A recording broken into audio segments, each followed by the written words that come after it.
De verdad es un gusto para nosotros que todos ustedes estén acá. Son bienvenidos todos los hermanos cuando quieran acompañarnos a nuestros trabajos. Mi nombre es Miguel Ángel Valdés, para los que no me conocen, soy el venerable maestro de la respetable logia Harmony 21. Y estoy muy complacido de ver tantas caras conocidas y tantas caras nuevas en nuestras pantallas. Así que sin más, mis queridos hermanos, quiero dejarle la palabra a nuestro querido hermano, venerable maestro Fernando Viz, más máster de esta logia, quien nos va a dar este trazado tan interesante. Es tuya la palabra, Fernando, así que a todos los demás hermanos, antes de que empiece Fernando, solo quiero pedirles que mantengan el micrófono en silencio y que únicamente si quieren hacer una intervención, pues lo habiliten para no interferir con la presentación de Fernando. Así que muchísimas gracias a todos y Fernando, te dejo la palabra. Muchas gracias, venerable maestro. Buenas noches, mis queridos hermanos. Gracias por acompañarnos hoy en la noche a esta actividad. Hace como 3 o 4 años, junto con Miguel Ángel, empezamos a emprender un viaje muy iniciático, muy esotérico, tratando de buscar la verdad en los albores de la masonería, tratando de entender nuestros orígenes, tratando de entender el porqué de las cosas. Esto nos obligó, dentro de los viajes iniciáticos, pues a visitar lugares como Santiago de Compostela. Luego Tonito Mosquera se fue a Rennes-le-Château a conocer la historia provenzal. Yo aproveché a ir a Capilla Rosling, y total que después de algunos años de estar trabajando juntos, nos vimos en la necesidad de eventualmente, y es eventualmente porque todos los días nos decimos lo mismo, escribir un libro. Un libro que nace desde el sagrado femenino, pasa por las vírgenes morenas, a entender el origen del temple y el porqué del secreto masónico, ir un poco más allá de la parte de los usos y costumbres, a tratar de entender qué es el secreto perdido de la masonería visto desde nuestros ojos. Hace algunos años, 2 masones, Christopher Knight y Robert Lomax, emprendieron un viaje muy similar, y el viaje los ha llevado por caminos muy similares al nuestro. La única diferencia es que probablemente o se han plasmado su conocimiento en algunos 2 libros por ahí. Ellos, de una manera justa y perfecta, dejaron de trabajar 7 años para dedicarse única y exclusivamente a escribir su libro. Cuando el libro llega a la Gran Logia de Inglaterra, el libro se volvió casi herético y se le cerraron muchas de las puertas. Finalmente lo logran publicar, y mucho de lo que vamos a ir analizando también es tomado en algunas conclusiones en base a estos libros. Como yo platicaba con Miguel Ángel hace un rato, pienso que probablemente este viaje no termina hoy en la noche acá, ya que cada vez que nos metemos más adentro y más adentro y más adentro, pues vamos aprendiendo muchas cosas más. Hace unos días también hacíamos con Miguel Ángel la molestábamos y decíamos que, bueno, probablemente nosotros hubiéramos ardido en la hoguera hace mucho tiempo. Vamos a hacer un análisis anátomo-patológico de la muerte de Jesús el Nazareno, pero vamos a agregar un tinte muy esotérico, como es la costumbre en nuestros trabajos. Para los que han trabajado con la logia Harmony, ya saben que nosotros somos muy esotéricos y tratamos de buscar un fin fundamental a las cosas. Así que, como bien decía Miguel Ángel, la bibliografía que nosotros tenemos en relación a la vida de Jesús es muy pobre, excepto solamente lo que dice en la Biblia y lo que algunos otros historiadores probablemente comentaron cuando hablaban de Poncio Pilatos. Dicen, bueno, en la época de Poncio Pilatos y San Antonio, pues crucificaron a un Jesús del Nazareno. La idea entonces es cómo nosotros sabemos a qué grado de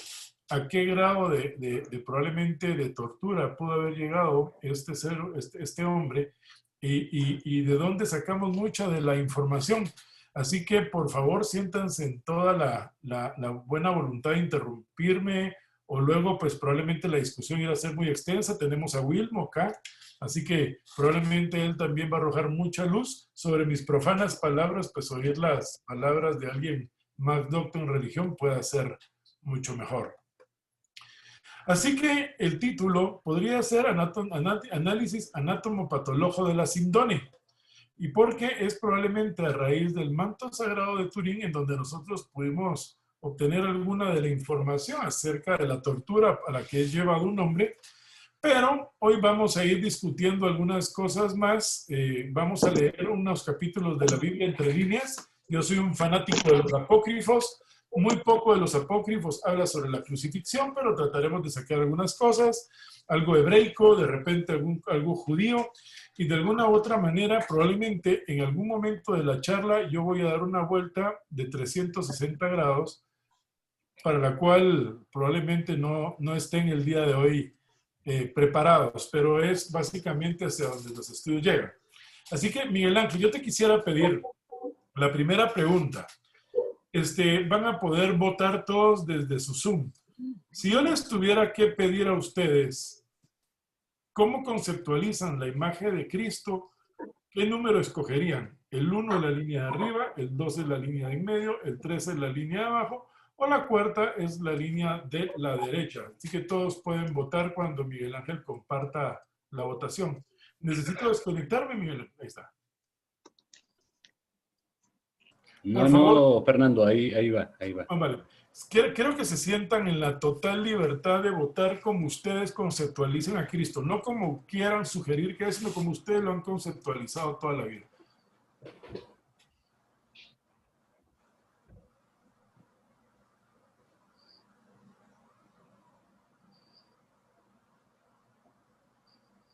¿Listo? ¿Han votado todos? No, casi faltan tres. Vale. Vamos en lo que votan. Las dos primeras imágenes son las dos películas probablemente más emblemáticas de Jesús, la de Franco Sefirelli y la última de Jesús. Esta la dirigió The What Women Want, ¿cómo se llama? No me acordaré. Los demás básicamente son dibujos que los solemos encontrar en algunas casas, ¿no? El Sagrado Corazón de Jesús. Mel Gibson, gracias. En la tercera línea vemos algunas imágenes bizantinas de Cristo. En la cuarta imagen es acerca de una publicación que salió en Times, National Geographic, perdón, algunos años atrás, sobre cómo debería de ser realmente el verdadero Cristo, luego de analizar una serie de rostros pascuales del lugar. Así que vos mandás, Miguel Ángel. Listo. Terminamos Ahí están los resultados. Ok, excelente. Fíjense que esta pregunta yo la hice realmente porque algunos años atrás yo le preguntaba a una prima que es muy religiosa en la religión cristiana evangélica cómo conceptualizaba a Cristo. Y luego de hacer esta misma pregunta a varias mujeres, el concepto que tenemos de Cristo en muchos de los hogares católicos o cristianos es el que ustedes ven en la primera línea, ¿no? Viene siendo casi más un dios noruego, tipo Thor, que alguien que vive en el Medio Oriente. Y probablemente, como contestaron la gran mayoría, pues Jesús debió haber sido como las imágenes que se encuentran a la derecha. La crucifixión es una forma romana de muerte. Más o menos se realizó hasta el año 337 después de Cristo, y la intención de la crucifixión realmente no era solamente el dar un castigo o matar a alguien, sino que disuadir a los demás de no cometer algún daño contra el imperio. La crucifixión causaba una muerte muy lenta y los crucificados podían durar de días hasta semanas crucificados, porque la manera en que morían era la forma en la que eran colocados en la cruz. Esto les causaba una insuficiencia respiratoria muy, muy importante. Sabemos por Flavio Josefo que realmente no eran colgados con clavos, pues el peso del cuerpo probablemente no aguantaría en las extremidades, ya tanto en las piernas como en las de los brazos, entonces eran amarrados con cuerdas. Cuando Espartaco se levantó en armas y termina la rebelión de los gladiadores y de los esclavos, en toda la vía Apia fueron colocadas miles de cruces de todos los levantados en sedición. Entonces, la muerte por crucifixión realmente era una muerte que hasta cierto punto era muy presente en el Imperio Romano, pero no era propia del Imperio Romano. En Mesopotamia ya en algunos albores se crucificaba, al igual que en Grecia.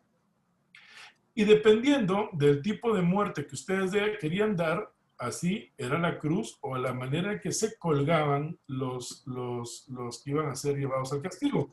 Así que básicamente habían tres tipos de cruz que se reconocían en ese momento: la cruz simplex o ad fictionem, la cruz con misa y la cruz in misa. La cruz simple era simplemente colocar al crucificado en un árbol y se le colgaba de los pies y de las manos con los brazos colocados hasta arriba. Esto lo que hacía era una retracción de los músculos respiratorios y con esto pues terminaba la agonía en varios días. Luego estaba la cruz con misa. La cruz con misa era como una letra T, no tenía la parte superior de la cruz. Y esta es la cruz in misa. Realmente la cruz in misa ya es un legado que tenemos más egipcio que cristiano. Y ustedes entonces, aquí viene la primera cosa interesante. Nosotros tenemos una simbología religiosa que básicamente se traduce en una simbología del castigo aplicado en este momento. Vale la pena hacer mención que los judíos no eran los que practicaban este tipo, lo vuelvo a insistir, eran los romanos. Por lo tanto, la muerte en la cruz que se le da a Cristo es un castigo romano y no un castigo judío. Hoy no vamos a entrar a discutir si fueron los judíos, si fueron los romanos o quiénes fueron los que clavaron a Cristo en la cruz, sino simplemente vamos a ir haciendo un análisis anatomopatológico y evaluar alguna de la evidencia que tenemos. Vamos a los clavos. Entonces, como sabemos, los clavos no aparecen muy frecuentemente en la cruz. Básicamente eran amarrados. Así que la primera pregunta es: ¿en dónde se coloca el clavo? ¿En las manos, en las muñecas o en el espacio de destot? Ya les voy a ir explicando con imágenes todo lo que es esto. Y acuérdense ustedes que la causa de la muerte podía ir de horas a días, dependía del método y sobre todo del estado de salud de la persona que iba a ser crucificada. Entre más joven se era, probablemente más larga era la agonía. Al final, ¿qué era lo que se hacía? Cuando la agonía había durado muchos días, ya dijimos que es una muerte por asfixia, porque la colocación en la que están los crucificados les prohíbe respirar bien. Lo que hacían eran fracturarles las piernas para que ya no tuvieran quien sostuviera el cuerpo, y al caer sobre sus brazos, pues se aceleraba la asfixia.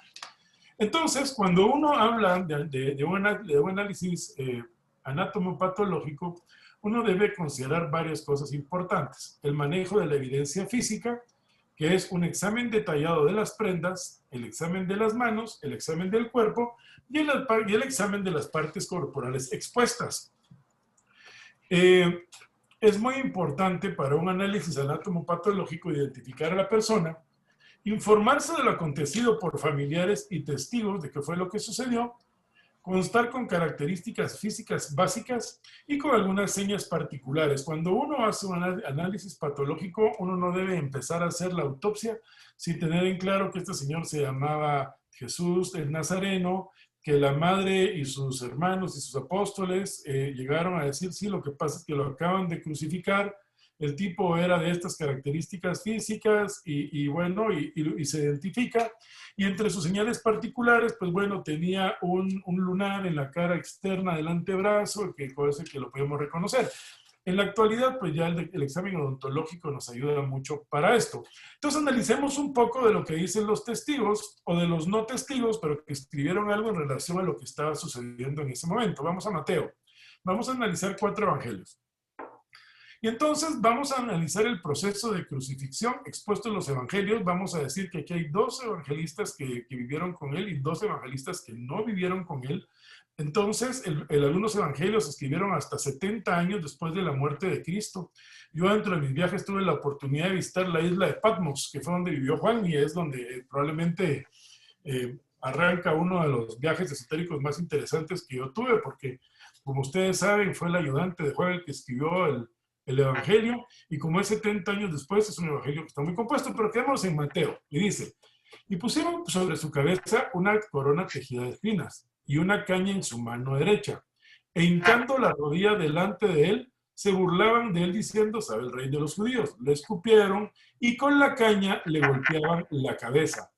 Después lo escarnecieron, le quitaron el manto y le pusieron sus ropas y le llevaron para crucificarle. Recuerden que como lo visten de rey, le ponen un marco púrpura en unos lados, en otro es rojo. Bueno, cargó la cruz sobre sus hombros, llegó al lugar, al Gólgota, ahí le dieron de beber vinagre mezclado con hiel, él no lo quiso beber más, y bueno, lo crucifican, nunca hace mención Mateo a cómo es el proceso de la crucifixión, así que seguramente no lo hace, porque como era tan común en la época, él dio por sentado que el que leyera este manuscrito después iba a entender cómo era el proceso, lo que nos lleva a entender que para 2000 años después, o en el momento del concilio de Nicea, cuando se escogen en el año 327 los evangelios, probablemente esto ya había sido pasado de voz en voz y las escrituras ya no eran tan ciertas o ya habían sido reparadas. Algún día vamos a hablar del concilio de Nicea. Bueno, entonces, cuando estaba en la cruz, grita nuevamente, y esto es una cosa que a mí me llama mucho la atención. Uno de ellos corre, toma una esponja, le empapa en vinagre, la pone en una caña y le da de beber. Y después de que le da de beber, él clama con gran voz, no dice el mandamiento que clama o si grita, y entregó el Espíritu. Y en este momento termina la crucifixión. Vamos a Marcos. Y le golpeaban la cabeza con una caña y le escupían y le hacían reverencias de rodillas. Le escarnecieron, le quitaron la púrpura y bueno, nuevamente se lo llevaron para crucificarle. Aquí hay una concordancia, lo que cuenta Mateo y cuenta Marcos. Le dan vino mezclado con mirra, aquí cambia un poco la bebida. Así que nuevamente a la hora sexta, tampoco menciona cómo es la crucifixión.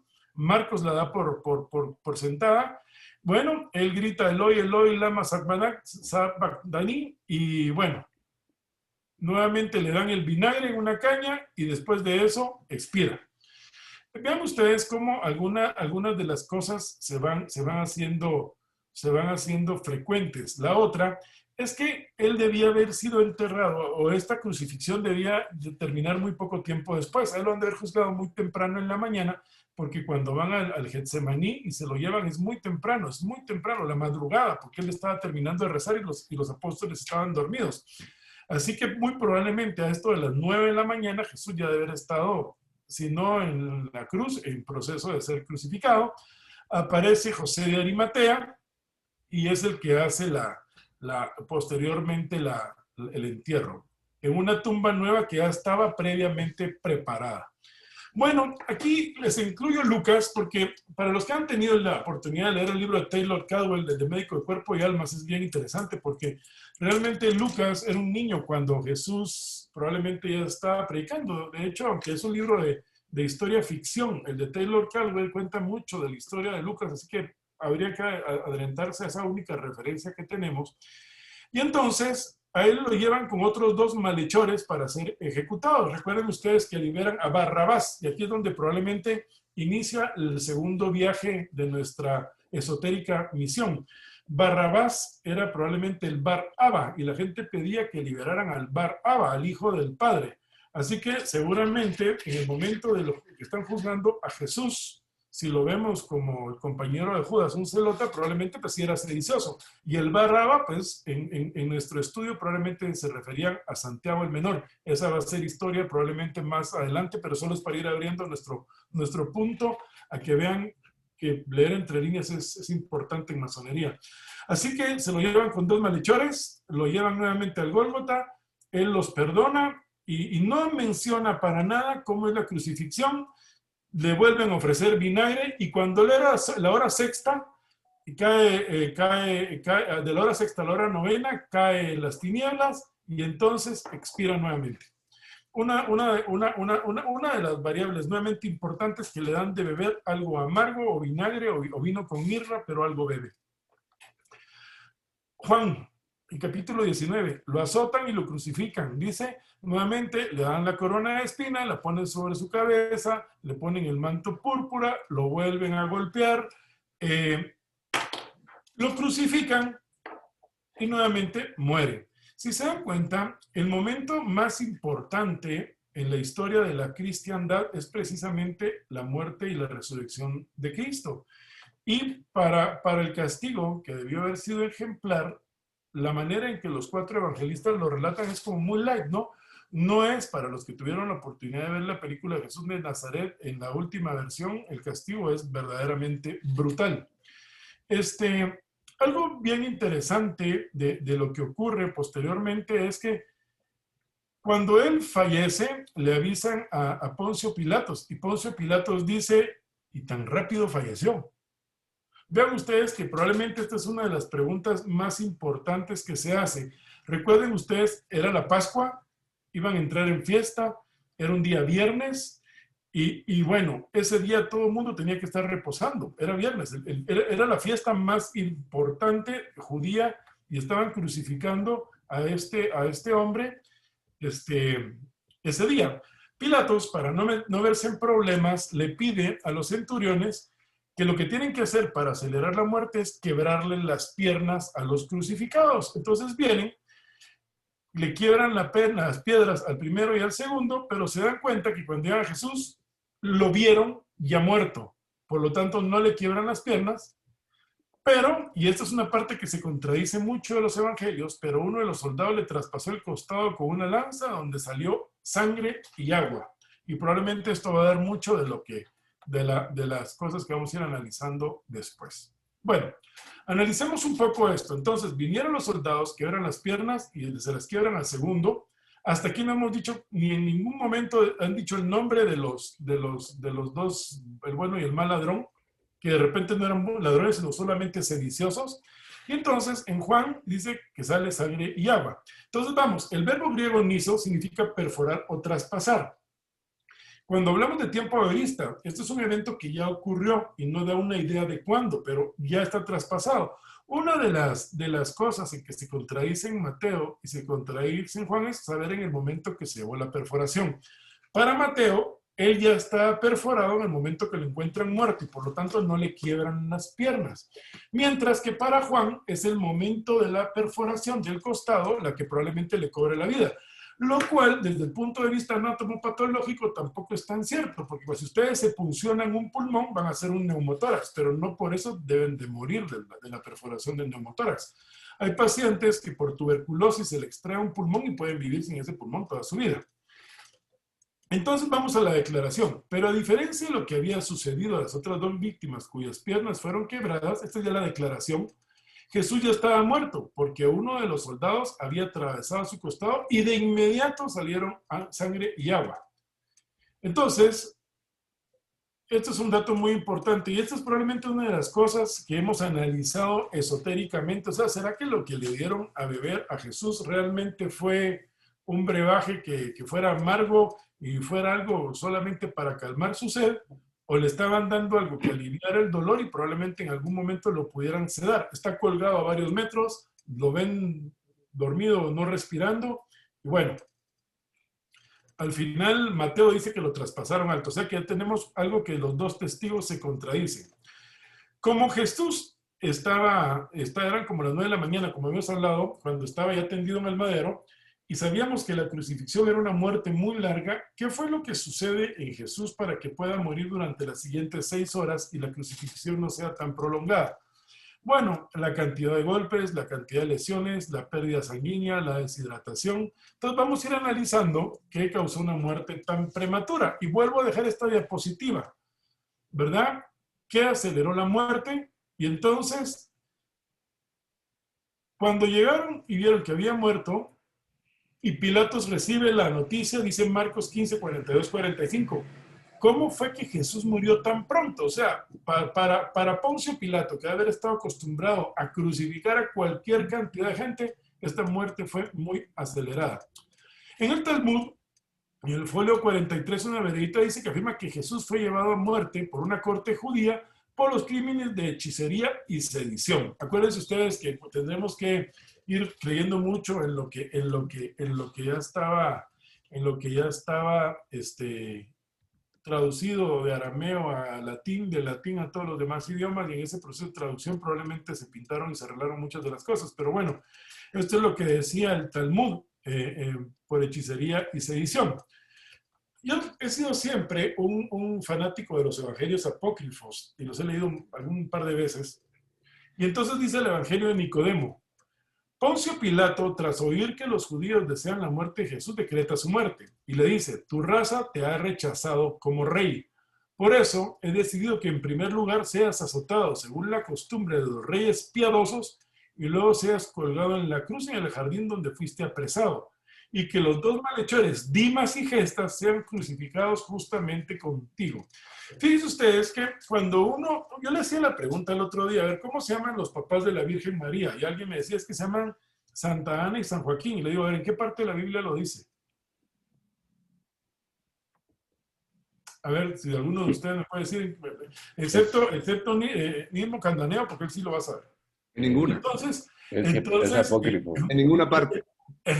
Exacto, en ninguna parte. Es en los evangelios apócrifos. Y vean ustedes, mucho de lo que nosotros sabemos en segunda ley viene de los evangelios apócrifos. Así que Dimas y Gestas fueron crucificados juntamente y es donde aparece el primer nombre. Pero en una carta de Pilato de Herodes Antipas nos revelan también el nombre de la persona que colocó la herida en el costado, que es Longino. Y Longino era un centurión. Ustedes recordarán que los nazis buscaron desesperadamente algunas reliquias y una de las que más buscaron fue la lanza del Longino. ¿Por qué? Porque si la lanza atravesaba el costado, probablemente iba a tener sangre de Cristo, y eso ya es una cosa muy esotérica. Pero vean ustedes cómo el evangelio de Nicodemo puede ser tomado de algún momento como una referencia también, al igual que la Biblia, simplemente porque nos ha revelado cosas que nosotros ya conocíamos. Bueno, entonces nosotros ya sabemos que este hombre es capturado en una madrugada, es llevado, azotado, le ponen espinas en la cabeza, es golpeado con una caña y posteriormente es llevado a la cruz. Entonces nosotros vamos al siguiente paso de esta evolución. ¿Cuánto pesa? ¿Cuánto talla? ¿Cuál es el color de su piel? ¿Cuál es la edad cronológica y la edad aparente? Esto viene directamente de la familia o del documento de identificación. ¿Está aseado? ¿Cómo es su cuidado personal? Topográficamente, ¿cómo son las lesiones? Y bueno, describir algunos de los fenómenos cadavéricos que vienen en relación el tiempo que si lo estamos recibiendo ya con rigidez, si tiene defecación póstuma, si lo que sale es sangre por las narices. Toda esa parte dentro del fenómeno de muerte es muy importante referirla. Y bueno, cuando nosotros hacemos un análisis anatomopatológico, nosotros tenemos que definir cuáles fueron las condiciones del hallazgo del cuerpo, cuál es la ventana de muerte, cuál es el tiempo transcurrido entre la última vez que fue el fallecido visto vivo y en el momento del hallazgo del cadáver. La última vez que fue vivo fue cuando lo apresaron, y el hallazgo del momento del cadáver, pues es cuando lo descuelgan de la cruz, pero ni Poncio Pilato lo puede decir, porque Poncio Pilato, ¿qué dice? ¿Y acaso murió tan rápido, pues? ¿Entienden lo importante que es esto? Lo ven vivo en Getsemaní y no lo vuelven a ver hasta que José de Arimatea se lo lleva, lo que nos lleva al inicio de nuestro segundo viaje, y tenemos que ir a visitar probablemente las costas francesas de Provenza para que la siguiente historia arranque del punto en el que el cadáver fue visto con vida la última vez. Bueno, y entonces la investigación judicial es lo que Pilatos le dice a Herodes Antipas, porque finalmente había sido Herodes el que lo ha dicho. Mira, pues a mí me dijeron de que ya se murió, pero hasta ahí no parece que no hay más información. Entonces, nosotros identificamos la causa de la muerte, la manera de la muerte y certificamos la muerte. Entonces, tenemos un varón aproximadamente de 33 años, podría estar cruzando también los 30 años por la fecha de nacimiento estelar, es de origen palestino, es carpintero y predicador itinerante. Esto quiere decir que no estaba sentado en el mismo lugar. Dicen que nació en una aldea de Judea que se llamaba Belén y que pertenecía en este momento al Imperio Romano, sin antecedentes de enfermedades asociadas. Esto que ustedes ven aquí es la hoja que nosotros en la Escuela de Medicina utilizamos para hacer una evaluación de un cuerpo para una autopsia. Y nosotros vamos marcando en todo esto lo que aparentemente sucede. Así que, según lo que nos hemos aprendido por lo que nos han contado algunos documentos, es que aproximadamente medía un 80, y dijimos que tenía una edad promedio de 30 a 35 años, era rubio, de pelo rizado, con una barba rubia y una nariz recta. Señores, ¿por qué incluyo esta descripción acá? Porque si bien es cierto, nosotros tenemos una concepción de Jesús el Nazareno muy palestino, esta no es la concepción que toda la gente tiene de él. ¿Por qué? Porque de alguna u otra forma tenemos alguna documentación que nos ha enseñado que Cristo era como Verator. ¿Sí? Ok, tiene en la descripción del cuerpo, yo recibo un cuerpo en una camilla de exploración patológica que tiene lesión en cuero cabelludo con múltiples laceraciones y cortes poco profundos que abarcan el cráneo con un corte axial, o sea, está aquí, y coronal y axial, con abundante sangre pegada al cabello. Tiene lesiones contundentes en cara, cráneo, tórax, tanto anterior como posterior. Múltiples lesiones lineales y profundas que cortan y rasgan la piel presentando abundante sangrado. Las mucosas lucen pálidas, la lengua seca y sin coloración, dilatación pupilar, lo que declara que la muerte ocurrió ya hace algunas horas, una lesión punzocortante profunda en la región de tórax anterior derecho y presenta lesiones punzantes en cara anterior de los pies y lesiones punzantes en la porción distal de ambos antebrazos. Voy a ir a la lesión punzocortante profunda en la región anterior del tórax derecho. Alguna de la contradicción de los evangelios, cuando Jesús muere, uno de los centuriones le dice, pues verdaderamente este era un hombre justo y probablemente es el Hijo de Dios. El otro es el que lo apuñala. Así que quiero, en mi teoría ¿cómo se llama? Mi teoría de la, ay, yo quiero pensar que es el mismo centurión, uno que está diciendo que ya murió y que es justo, y el otro que probablemente lo ayudó a tener una lesión que de repente no era tan profunda. Todo esto lo vamos a ir discutiendo. Ok, en el cuero cabelludo, dijimos que tenía todas, no estoy lo mismo, todas estas lesiones, pero vamos a la cabeza. Entonces tiene lesiones contundentes en cráneo, tórax anterior posterior, y las mucosas lucen pálidas y la lengua seca y sin coloración. Esto quiere decir que probablemente está anémico o está deshidratado, está en choque hipovolémico y ya el color rosado de las mucosas ya no se puede observar. Así que tiene lesiones contundentes en las rodillas porque él cayó y tuvo 3 caídas, lo cual lo hizo justo y perfecto. Y los hombros están dislocados porque aguantaron su peso colgado en una cruz. De hecho, se sabe, luego vamos a ver más adelante, que el dedo pulgar estaba con una luxación. Así que probablemente lo que pasa a Cristo es de una anemia o un infarto o el miocardio. ¿Qué es lo que sucede acá? Si ustedes pierden sangre, la sangre lo que transporta es oxígeno, ¿sí? A través de la hemoglobina. Ustedes necesitan tener entre 14 y 16 gramos de hemoglobina para transportar entonces el oxígeno que necesitan para poder subsistir. Los pacientes anémicos o con sangrados muy profundos pierden una cantidad importante de hemoglobina y por lo tanto no pueden transportar el oxígeno que es tan necesario para la vida. La otra cosa es que acuérdense ustedes que también la pérdida de volumen trae consigo presión baja y taquicardia, lo que va a acentuar el shock hipovolémico. Así que nosotros tenemos que analizar a un hombre que fue crucificado y que aparentemente, según muestra la Sindone o el Ciudad de Turín, fue golpeado muchas veces, y el sudario nos muestra las lesiones de los clavos, de la cabeza y algunas otras que vamos a ir analizando. Así que...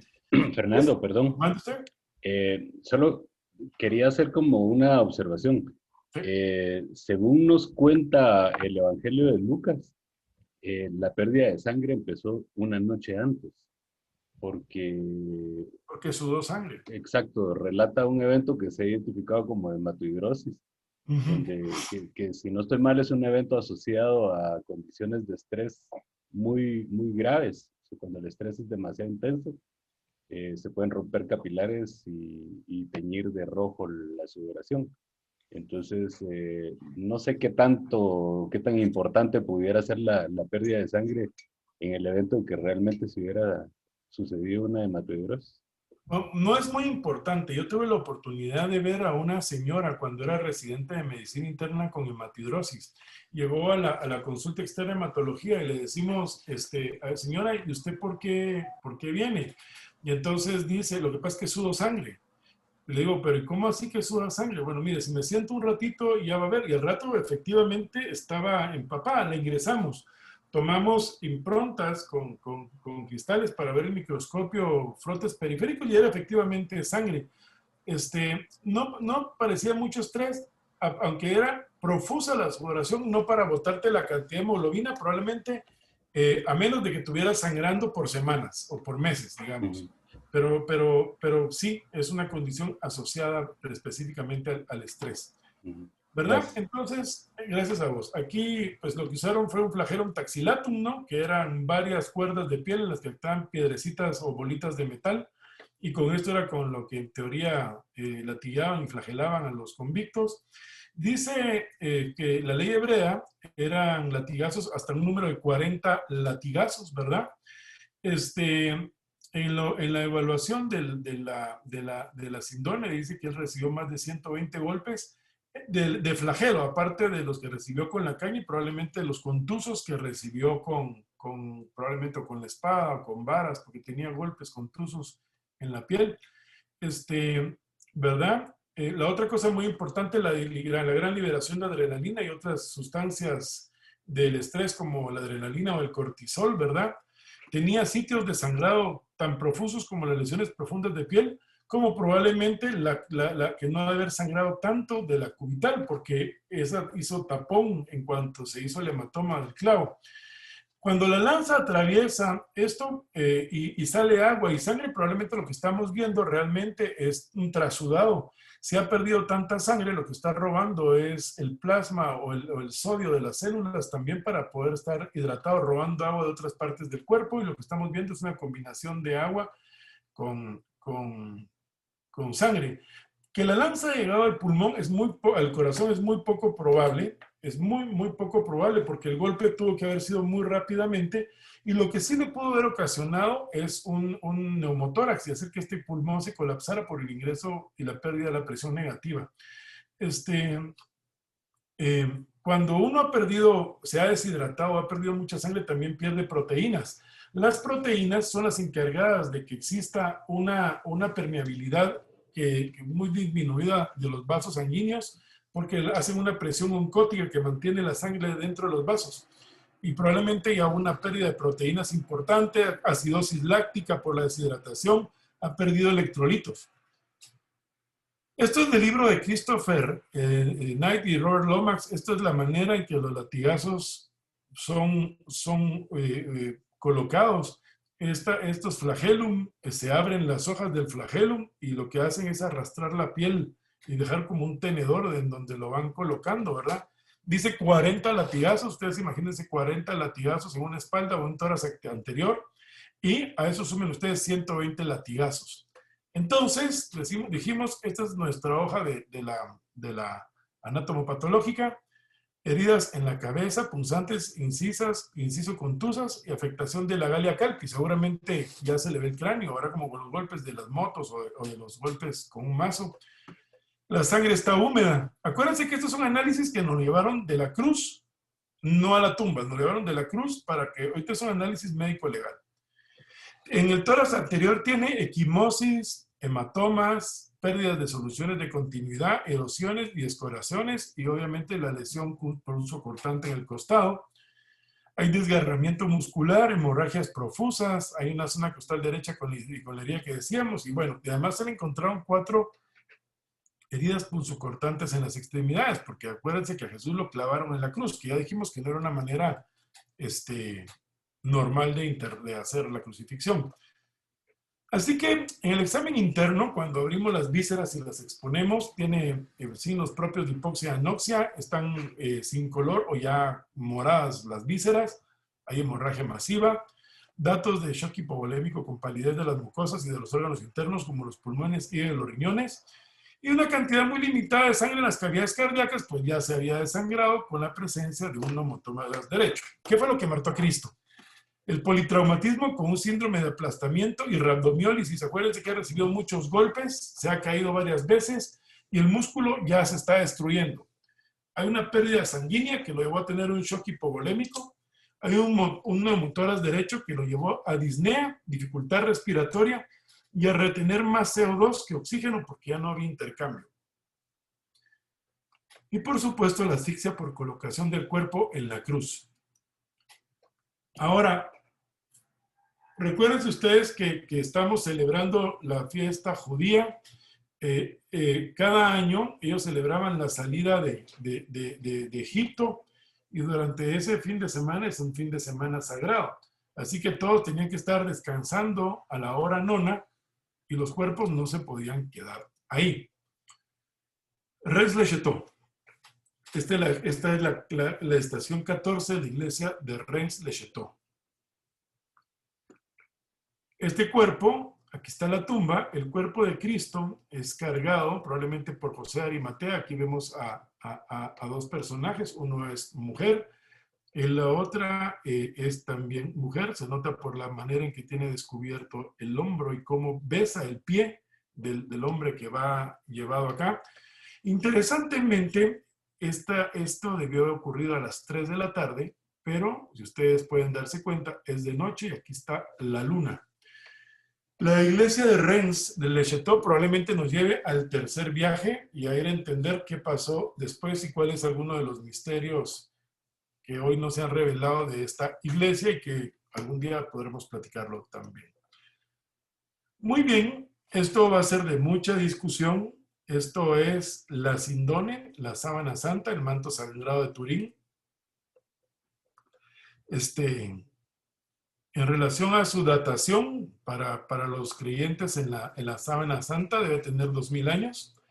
Para algunas personas data del año 1100. Los datos de carbono 14, y que podemos discutir que si lo tomaron de la esquinita y no del centro, pues data más o menos de 1260 y 1350 y algo. ¿Qué es lo que nosotros vemos aquí? Vemos una imagen de un hombre que tiene laceraciones. Ustedes pueden ver las rayas impregnadas acá. Una lesión en la parte anterior de la mano. Sangre que baja del antebrazo al brazo. En la parte posterior vemos lo mismo. Vemos muy acentuados los pies, muy levantadas las rodillas, el muslo y las rodillas están en arco. Y vean ustedes, cuando la Sindone cae sobre la parte del rostro, el rostro se dibuja un poco más. Sin embargo, en la cabeza se pierde y el pelo, que es la mancha que ustedes ven acá, pues se ve desplegado sobre la Sindone. La historia de la Sindone es muy interesante y probablemente sea motivo de otro trazado. No vamos a discutir mucho los estudios ni las teorías el día de hoy. Lo que sí vamos a decir es que no es la única Sindone. Existen muchas Sindones. Y Verónica, que es un personaje de la historia de los evangelios que pasa a un tercer o cuarto plano, resulta ser muy importante porque la traducción de Verónica realmente es verdadera, ¿verdad? Y entonces hay muchas Sindones. Algunos, la Verónica solo le lava el rostro y en el rostro se queda impregnada el rostro de Cristo. Entonces, cuando se fotografió el sudario la primera vez y se vieron los negativos, se dieron cuenta que la mejor forma de apreciar entonces el sudario era en negativo. Y entonces aquí les dejo yo a ustedes el mismo manto sagrado de Turín. Y entonces, esto es el rostro digital de Cristo extraído del manto sagrado y probablemente muchas personas tienen el concepto de Cristo de esta forma por este manto. En las películas muy viejas, incluso en las películas mudas y en las primeras películas de Cristo, Cristo no mostraba la cara, siempre daba la espalda. Era en señal de respeto, pero muy probablemente era porque no podía uno decir cuál es el rostro real de Cristo. Y entonces, con la evolución del cine, pues se fue mostrando un Cristo más occidentalizado y un poco más como el que conocemos el día de hoy. Todas las manchas que ustedes ven en las cindones son parches que le colocaron cuando se quemó, las manchas de la plata que se derritió en la caja. Y bueno, esto es una tragedia que un artículo de estos así se haya sido tan mal cuidado, pero tiene una historia interesante. Así que, bueno, cuando ya había terminado, probablemente la conclusión era, bueno, que Jesús murió de asfixia por choque hipovolémico y todo lo que ya les dije. Y de ahí le decía a Miguel Ángel, pero ¿qué pasa? ¿Y si ahora le hacemos una autopsia a la Sindone? Porque ahora tenemos toda la tecnología digital para poder entender qué pasó con la Sindone. Y yo los voy a llevar a la teoría herética, de la cual yo probablemente soy un fanático. Bueno, vamos a ver, analicemos en lugar de la crucifixión. Aquí está el clavo. El clavo normalmente entra en un lugar que se llama espacio de Babert, que es entre estas articulaciones, y es porque aquí se puede sujetar el clavo. Nunca fue en la palma de la mano, nunca fue en el antebrazo tampoco, porque aquí no hay manera que el clavo tenga soporte. En los pies, los clavos eran sujetados en las laterales. Esto se sabe por una tumba que se encontró posteriormente de un crucificado en Roma, en donde estaba el clavo ahí, y esto es lo que enseñó que sí, probablemente no solo eran atados, sino que también eran clavados a la cruz.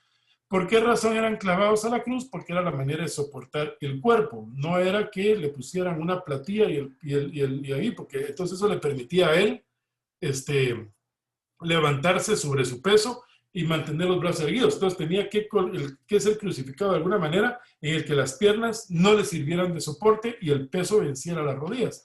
Así que muy probablemente era ocasionándole dolor, pero tomándolo de la manera lateral. Esta es una reconstrucción digital de la Sindone. Esta es la manera en la que el cuerpo se encuentra colocado. Si nosotros retiramos el cuerpo, vamos a ver algunas cosas interesantes. Él tiene las piernas probablemente recogidas para aliviar el dolor, como fue colocado.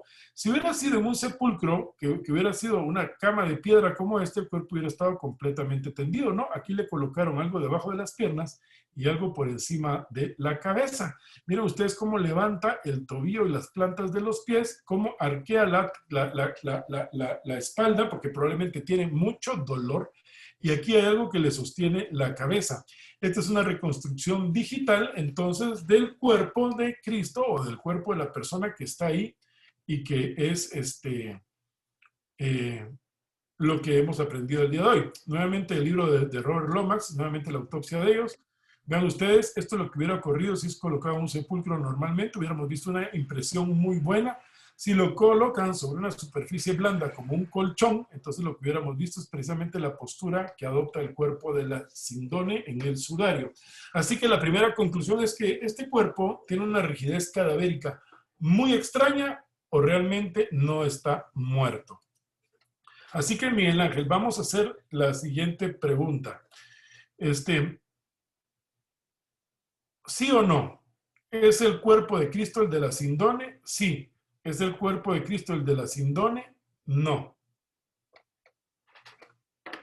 Perdón, Fernando, yo la había estructurado de otra manera. Mira Mándala, como tú digas, como tú digas. A ver, pues entonces ahorita les voy a mandar una encuesta para que por favor la contesten todos. Según tus conocimientos, ¿quién es la persona representada en la síndone o el manto sagrado de Turín? Excelente pregunta, estuvo bien así.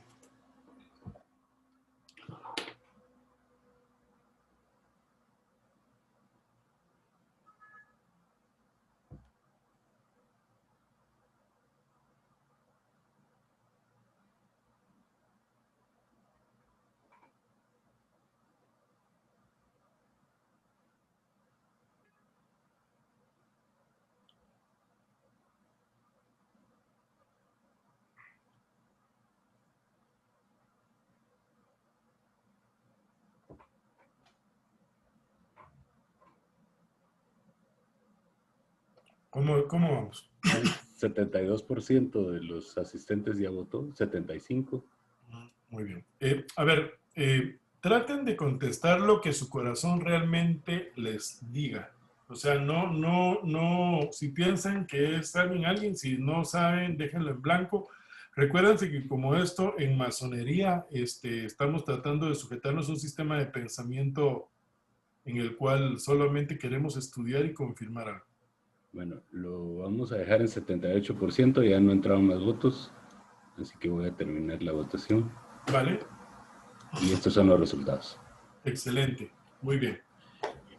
Sigamos adelante. Y a ver, cuando yo me inicié Masón hace muchísimos años, alguien me dijo, ¿qué sucedería si el mapa que te hubieran entregado para llegar a algún lugar resultó que te llevaba a otro lado y no era el que te esperabas? Bueno, nuestra teoría se llama la del otro Mesías. O sea, ustedes están de acuerdo entonces que la primera pregunta me la contestaron mal, porque ustedes me contestaron de que nuestro Cristo era un tipo palestino, pero realmente hoy confirman de que sí es un hombre barbudo, alto, muy occidentalizado. Entonces veamos qué pasa. Ahora, perdón, Fernando, se me llama la atención un par de cosas. Primero, 3 personas votaron porque la persona que está representada en la síndrome es Juan el Bautista, pero Juan el Bautista fue decapitado, entonces No puede ser. podría ser Leonardo da Vinci. Bueno, es que había una teoría de que esta era una imagen pintada a mano por Leonardo da Por Vinci, Leonardo da Vinci. no que él estuviera ahí representado. Así es. Y la de Jacques de Molay, que es una teoría que yo creo que vamos a explorar ahorita, pues 27%. Muy bien.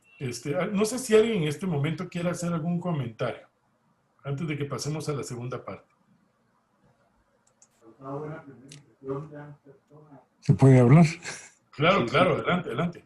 No, por la fecha sería lo único cuestionable, ¿verdad?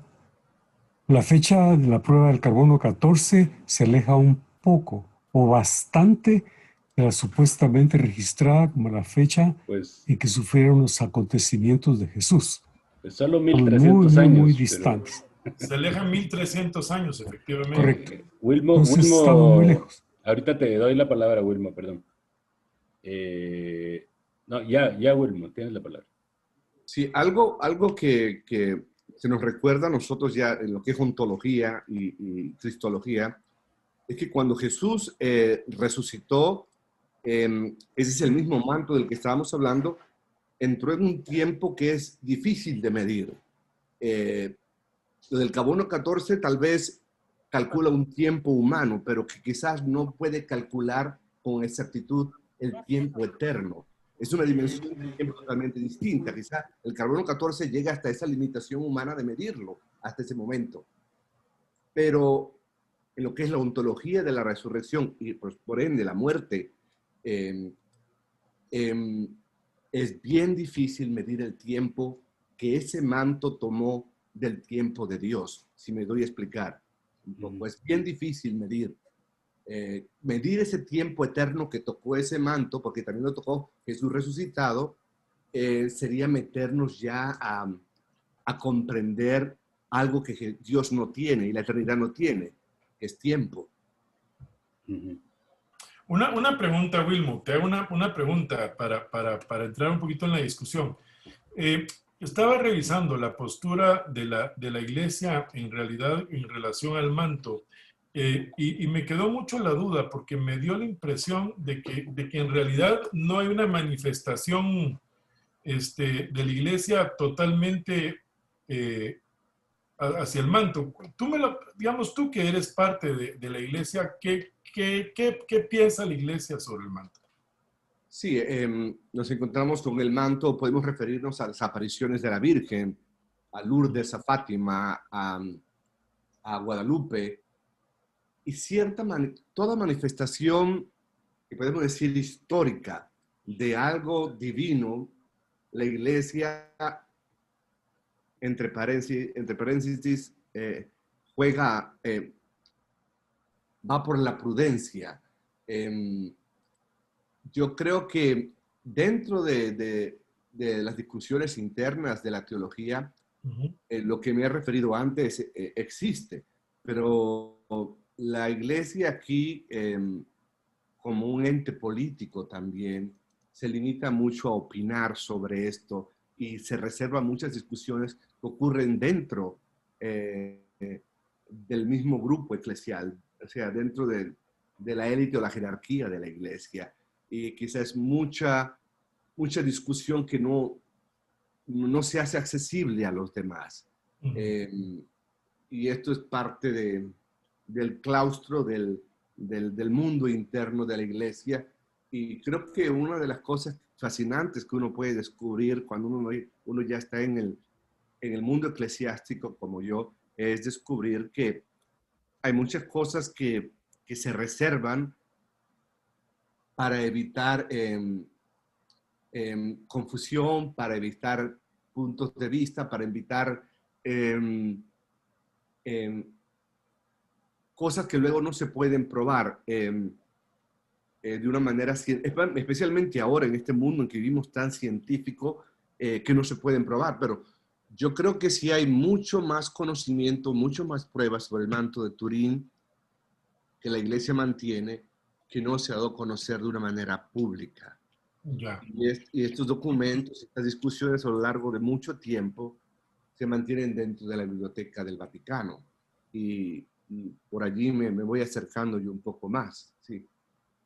Ya. O sea que podríamos decir, Wilmo, que termina siendo un dogma de fe creer que es eso, ¿no? Sí, más o menos, sí. La iglesia no va a desmentirlo, pero tampoco va a afirmarlo. Y creo que porque hay tantos elementos, tantas reliquias. Por ejemplo, hay una parte en España donde está supuestamente una pluma del arcángel Gabriel. Nos encontramos, por ejemplo, nos vamos a la catedral de la Arquidiócesis de Valencia y tienen, según ellos, el Santo Cáliz. Entonces, es un montón de elementos físicos que determinar que uno es cierto y otro es falso, ponen la iglesia en una postura bien difícil. Y creo que por eso se guarda este silencio entre comillas prudente. Ok. Bueno, sigamos, mis hermanos. Vamos a analizar mi teoría, si quieren. Bueno, Jacques de Molay fue iniciado en el año de 1265 aproximadamente. Esta es una pintura de Marius Granet, datada de 1777. Esto sucede 60 años después de la fundación de la Gran Logia de Inglaterra. Quiero que analicemos algunos de los conceptos aquí vestidos. Aquí tenemos templarios. Aquí estamos sentando el acta. Probablemente estos son con lo que se va a investir a Jacques de Molay, que se encuentra de rodillas firmando el libro. Aquí está el trono, el que probablemente era el gran maestro en ese momento, ¿verdad? Y vean ustedes la cruz pintada en esta pintura, que consecuentemente esto lo vamos a ver más adelante. Miguel Ángel, no sé si tú quisieras aportar algo más, que sos experto en arte y en simbología sobre esto, para ver si ves algunas otras cosas más, aparte de los escudos, la media luna por acá, el orbe. La verdad, hay varios elementos precisamente simbólicos, como mencionas. O sea, si los quieres ver, hay una tripletado, ¿verdad? Sí. Hay también, pues, la iniciación está tomando lugar justo debajo de un arco que, pues, de eso sí no me voy a meter a hablar ahorita porque eso corresponde a grados superiores. El famoso arco vivo, ¿no? Y entonces, el color rojo también es algo como muy simbólico en este momento. ¿Qué más te podría decir?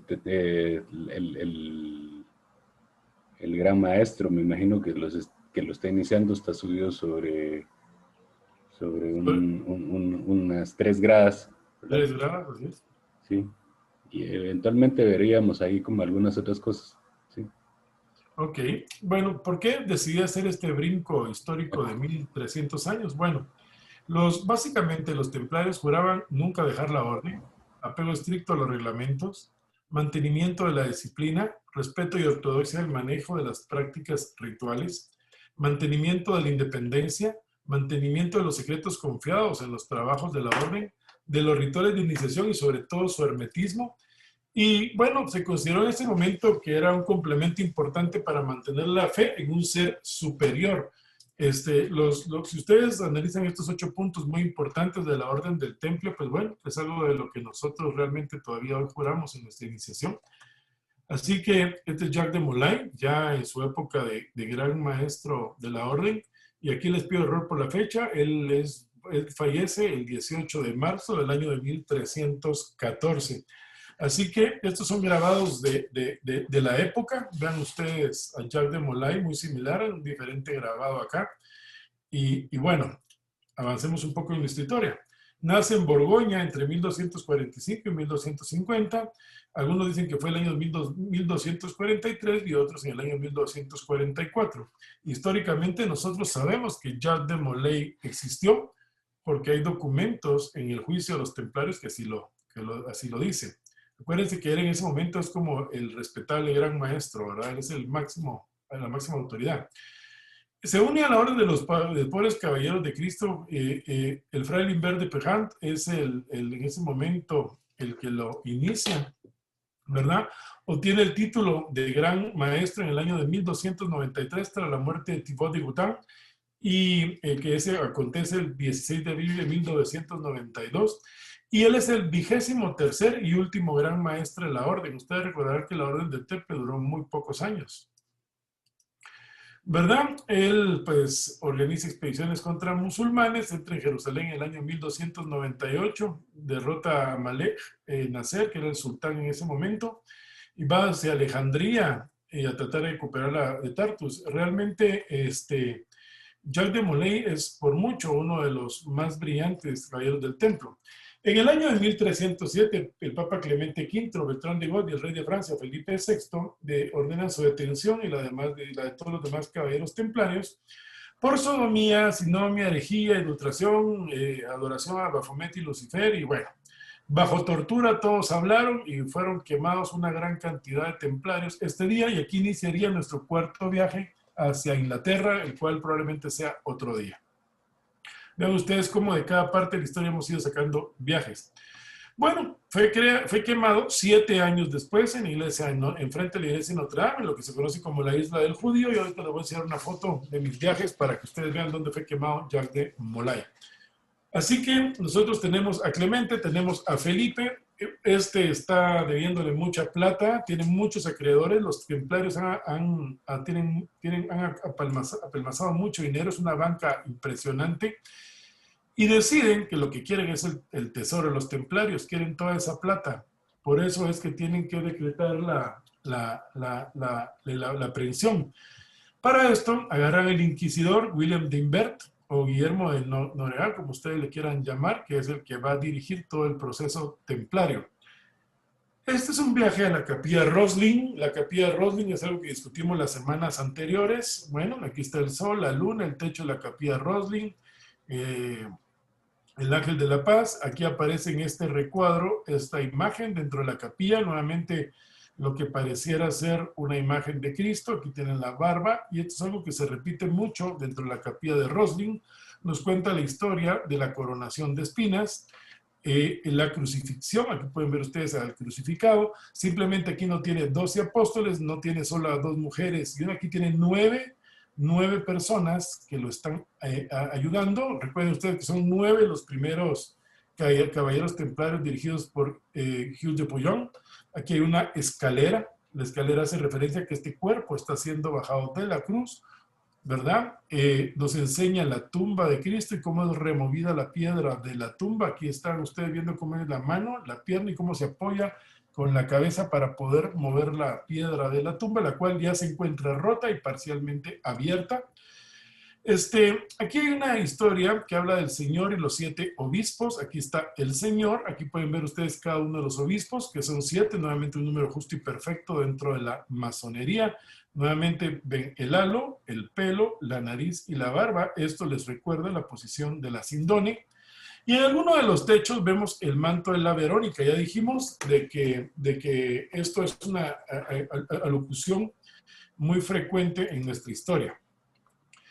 Algo interesante entonces es que ¿Por qué fue lo que motivó probablemente la crucifixión de nuestro segundo Mesías? Bueno, ya sabemos que tiene una postura, la cabeza no está en una plana, el pelo se encuentra sobre un almohadín, porque no se observa la marca de la cabeza sobre la almohada de la parte posterior.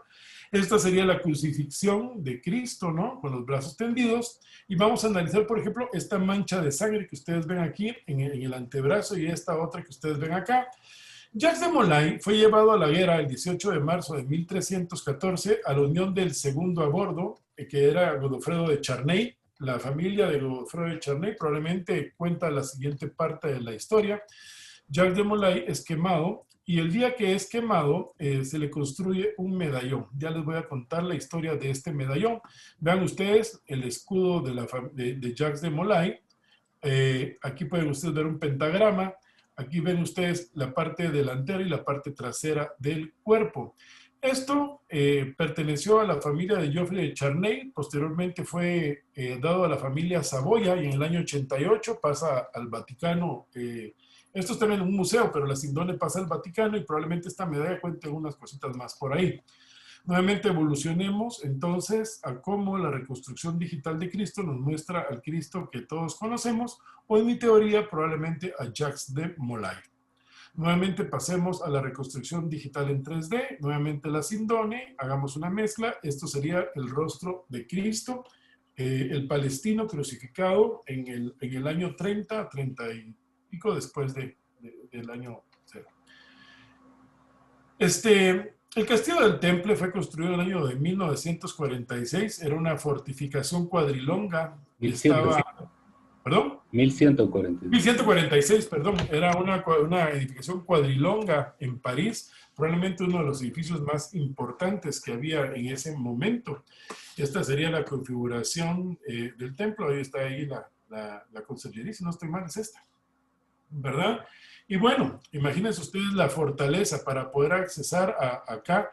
No era una cosa tan sencilla. Esto es el templo. Aquí está el templo y vean ustedes la fortificación en la que se encontraba en ese momento. Ya dijimos que estos son los malos de la película y lo que ellos quieren es el tesoro de los templarios.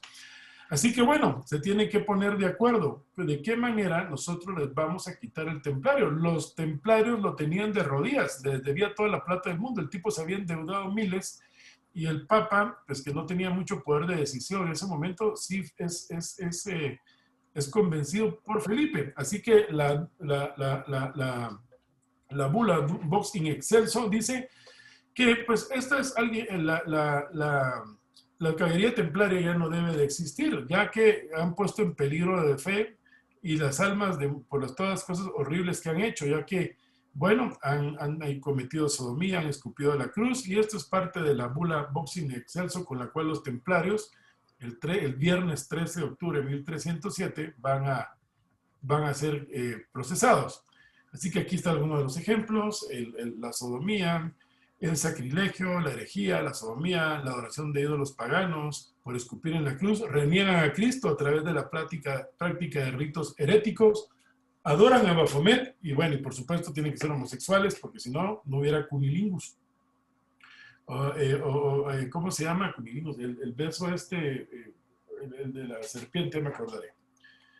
Entonces, Guillermo de Imbert tiene que buscar de qué manera acusa a los templarios. La manera más fácil de llevarlos a la hoguera es entrar a ver qué hay en el temple. Ahí nadie puede entrar que no sea iniciado, que es lo que sucede normalmente en nuestras logias. Así que yo luego de que terminemos esto les voy a enviar el libro del segundo Mesías para que lo puedan leer, y probablemente luego les mandaré la llave secreta de Irán para que puedan completar su lectura. Entran en la torre, en la parte más alta de la torre, uno de los templarios que está siendo castigado y es dejado ingresar ahí, dice que tiene un cuarto secreto en el que no todo el mundo puede entrar, que no tiene ventanas, y que lo que acontece en ese lugar es totalmente secreto y discreto a los ojos del público. Cuando el inquisidor pasa a la puerta, lo que encuentra realmente es algo muy pagano y esotérico, ¿no? Encuentra cráneos, fémures, esto está inscrito en el proceso templario, así que no me lo estoy inventando yo. encuentra mucho de lo que nosotros encontramos hoy en un templo masón: cielos estrellados, escuadras, una pirámide truncada, ¿sí? Una estrella flamígera y una cabeza de Baphomet. Ya esto probablemente inicia nuestro quinto viaje. Si es Jano, si es Baphomet, ellos tenían una cabeza ahí con 3 caras y bueno, esto es lo que conocemos como el real Baphomet, no es el demonio sentado. Eliphas Levi. Sí, así es. Bueno, bajo toda esta tortura, ese día murieron miles de templarios, pero le dijeron al inquisidor: no puedes matar a Jacques de Molay, por una sencilla razón: el tesoro templario ya no estaba. Acuérdense que han viajado muchos templarios a Escocia. Esto ya no existe. ¿Y por qué no han viajado también a América? Se le ocurre, ¿cuál es la mejor manera de castigar a este individuo que ha cometido tanta herejía?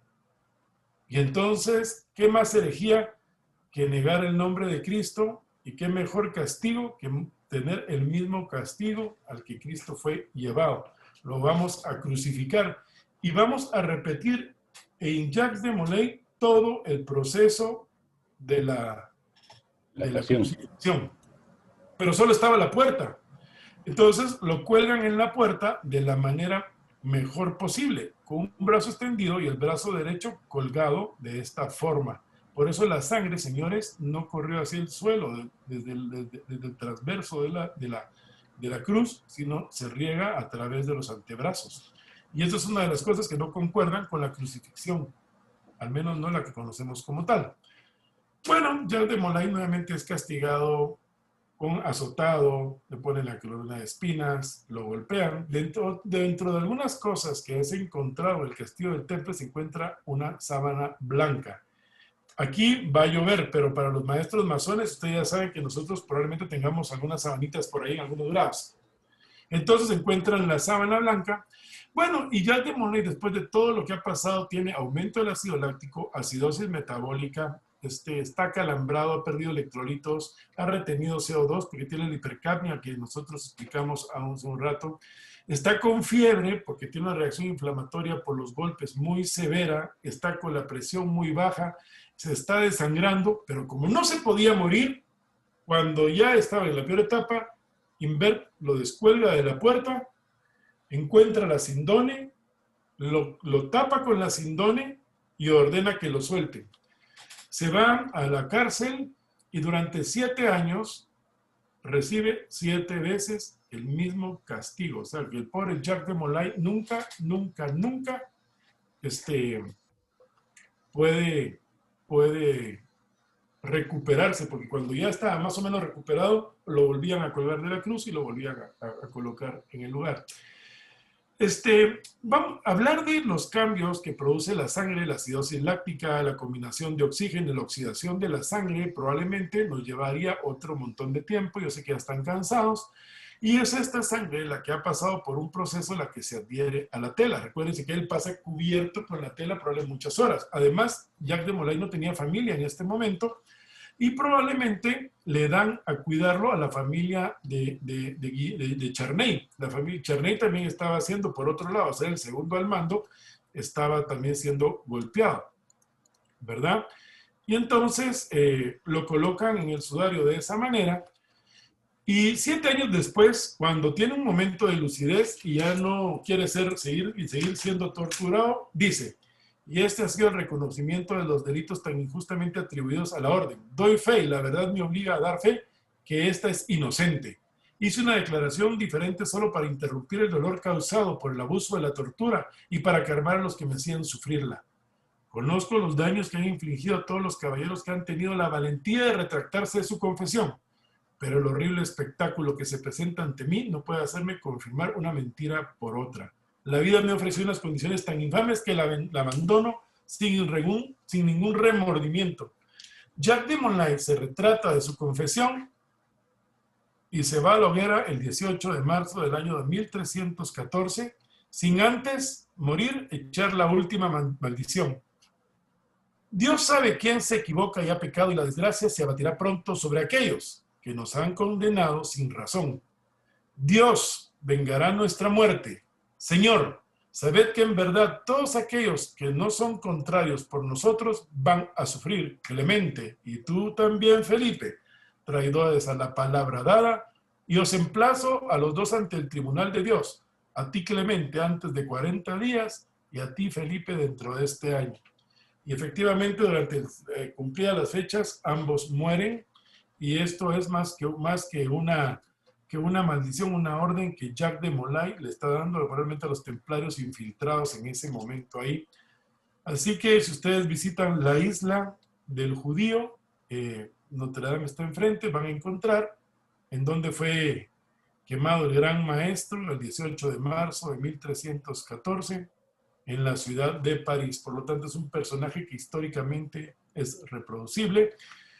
¿Y de dónde nace nuestra cámara de reflexiones? Bueno, en la Torre del Temple es encadenado en un cuartito donde él reflexiona durante 7 años y nada más le daban de tomar agua y probablemente un trozo de pan duro. Y así que ahí tienen el nacimiento de su cuarto de reflexiones, mis queridos hermanos. Vamos a dar una vuelta ahora por el museo y hablar un poco de la Sindone para ir terminando. Bueno, la tela le queda a la familia de Charney. La familia de Charney entierra a ambos, porque ambos son quemados el mismo día en la hoguera. Pues seguramente con ellos llevan la Sindone y deciden hacer la reliquia o la medalla como conmemoración a la muerte de Jacques de Molay. Así que en la medalla colocan esos escudos de armas del caballero Charney y de la viuda. Y de ellos, además, el de Jacques de Molay. Así que esta medalla no es una medalla, nada más y nada menos, que datada de 1357 o aproximadamente esta edad, que pertenece a la familia de Charney, que es la custodia de la Sindone. ¿Y por qué sabemos eso? Porque la Sindone perteneció hasta a la nieta de Charney, que se llamaba Margarita. Cuando se casa, traslada la sábana a su castillo y posteriormente se la está reclamando la iglesia. Ella no se la quiere dar a la iglesia. La iglesia ha rechazado ya la Sindone varias veces diciendo que es un documento falso y que es solamente pintura o algo mal hecho. Por alguna razón que yo desconozco, cuando muere la nieta, va a morir, la viuda vende la imagen en 1453 al duque Luis de Saboya, que interesantemente porta este escudo de armas que ustedes ven acá, y la familia Saboya es la dueña hasta 1983 de la Sindone, y en el 88 pasa al poder de la Iglesia Católica. ¿Qué nos recuerda la figura de Jacques de Molay? Lealtad y fidelidad, libertad, igualdad, amistad y fraternidad, heroísmo y templanza, valor y reencuentro por el camino perdido, todos los ideales de un masón, desde aprendiz hasta maestro. El proceso contra templarios estableció que el Papa Clemente nunca estuvo convencido de la culpabilidad de la Orden del Temple, que el resto de los templarios arrestados, muchos y posteriormente justiciados, fueron absueltos por el pontífice, esto fue ya posteriormente a su muerte, que nunca fueron condenados sino disueltos, muchos pasaron a los hospitalarios y probablemente aquí empiece nuestro sexto viaje, que es la peregrinación de Santiago de Compostela, porque sigue exactamente la misma ruta templaria. Y pues bueno, excomulgados todos aquellos que quieran reeditarla, mis hermanos, así que esa excomulgación viene de antes. Como no se creyó las acusaciones de herejía, les permitió recibir los sacramentos a los ajusticiados, pero bueno, solo fueron hasta que fueron confesos y ya sacramentados. Clemente negó las acusaciones de traición, herejía y sodomía con las que el rey de Francia los acusó. Sin embargo, en el concilio de Vienne lo tuvo que volver a confirmar, ni modo, el rey probablemente pidió que lo hiciera. Y se dice que esto fue un sacrificio para evitar un cisma de la Iglesia Católica, porque aunque no se llevaba la misma idea por el rey de Francia, probablemente el cisma iba a ser muy grande, porque era eso, o que el papado terminara allí. Bueno, así pues, mis hermanos, que la historia parece ser muy extensa. ¿A quién realmente Jacques de Molay defiende? Nuestra historia de Irán Abim, ¿qué es lo que ¿qué más nos cuenta? ¿Habrá alguna similitud en todas las historias templarias que nosotros conocemos el día de hoy? Bueno, vamos a hablar un poco de esto. Terminando, la fecha corresponde a la fecha del carbono 14, corresponde a una datación entre 1250 y 1359, más o menos 62 años. Hay 3 evaluaciones de carbono 14.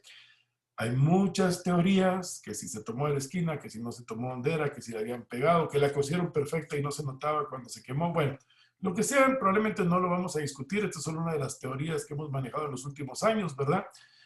Sabemos que la víctima seguramente estaba viva por la posición en que está colocada en la sindone, no está sobre una lápida. Y sabemos en el proceso templario que cuando Jacques de Molay se arrepintió y negó su declaración, mostró sus heridas en una fecha posterior porque está asentada en el registro. Este es el camino de Roca Amador o el nuevo camino de Santiago.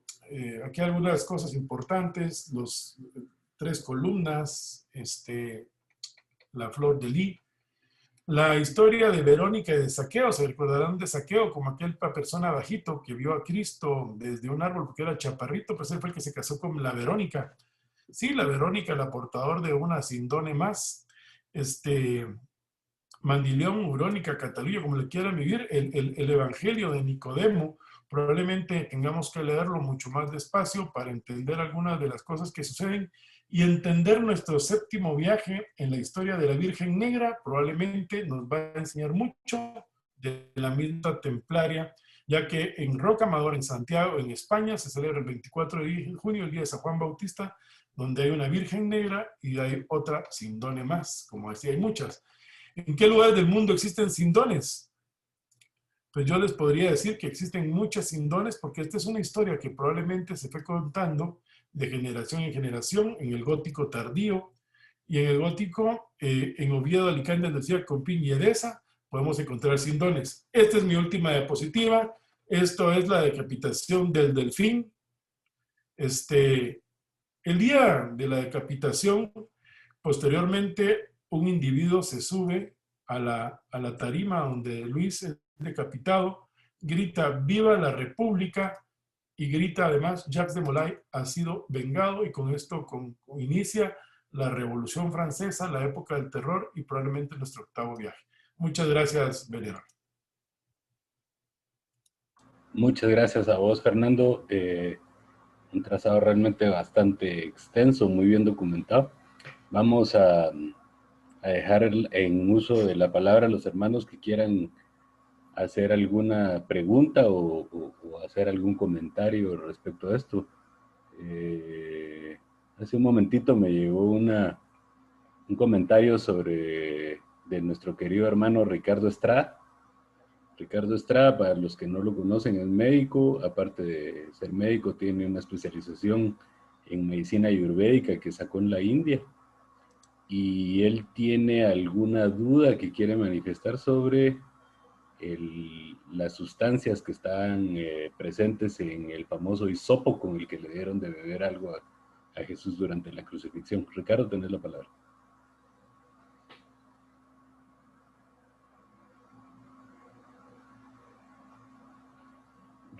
Ricardo está... Ahora sí me oyen. Ahora sí. Buenas noches, queridos hermanos. Fíjate que hay 2 cositas que me llaman la atención. Lo del el manto de Turín es bastante discutible, ¿verdad? Ya sea que haya sido y que por algunas que no dio el resultado con las pruebas del carbono. Pero en todo caso, ¿cómo se formó la imagen? Ya sea que fuera la del Colocho o la de Jacques de Molay, ¿cómo se formó esa imagen ahí? Yo estuve en el puente de Neuf, así se llama. Uno de los pilares del puente de Neuf es el que está cabal sobre la isla de los judíos. Y se dice que cuando churrasquearon a de Molay, porque no fue que lo hayan puesto en una hoguera pura, sino fueron solo brasitas para que sufriera más. Felipe estaba observándolo desde el castillo del Louvre. Bueno, Pero el otro asunto que a mí me parece, tal vez que podría ser espeluznante para el dogma de la iglesia que se basa en la resurrección, es que Jesús no se ha muerto, sino que cuando le dieron la vara de hisopo, la esponja con la vara de hisopo, lo que contenía era un vinagre de mandrágora. Mandrágora autumnalis. Es una hierba de la familia de las solanáceas. Por darnos idea, el tomate y la papa son solanáceas, ¿verdad? Pero no son venenosas. Pero en el caso de la mandrágora, tiene, al igual que la belladona, tiene atropina y tiene escolopamina, que en alguna época se utilizaron como anestésicos y que según la dosis puede llevar a la persona que la está consumiendo, porque es por vía oral que se administra, a un estado de coma, a un estado catatónico, cataléptico. Y si vemos de que, bueno, estas son teorías, ¿no? Mucha porque nadie puede estar seguro de ello, de que José de Arimatea, era esenio, según cuentan, algunos lo niegan, pero también era miembro del Sanedrín, y pacta con Pilatos para que antes de la crucifixión, pacta con Pilatos para que le entreguen el cuerpo de Jesús. Y estaba en Shabbat, estaba en la víspera de la Pesaj, entonces se tenían que bajar los cuerpos, ¿verdad?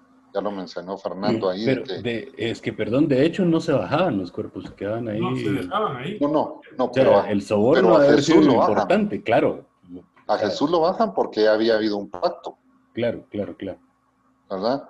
Pero lo que pasa es que era un sacrilegio y un insulto que hubieran crucificados durante el Shabbat, y mucho peor durante la Pesaj.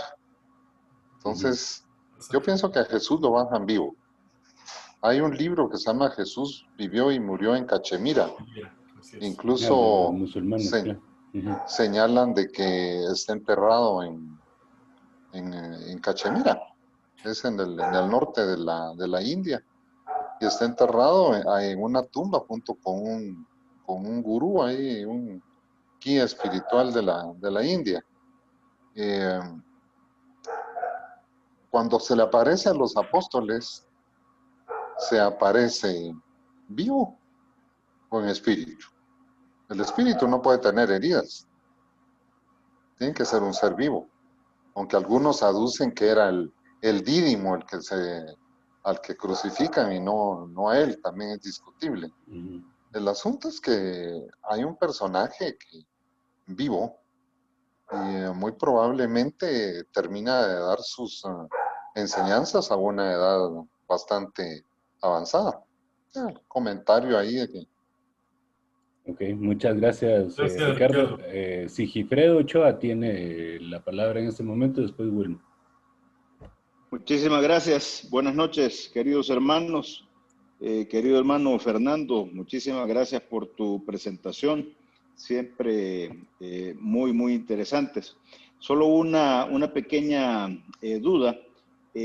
No me percaté en el momento que mencionaste, o cuando estabas mencionando más bien, que al maestro Jacques de Molay le estaban infligiendo la misma tortura, digamos, o el mismo daño que Jesucristo, y por eso es que lo lastimaban simulando la crucifixión.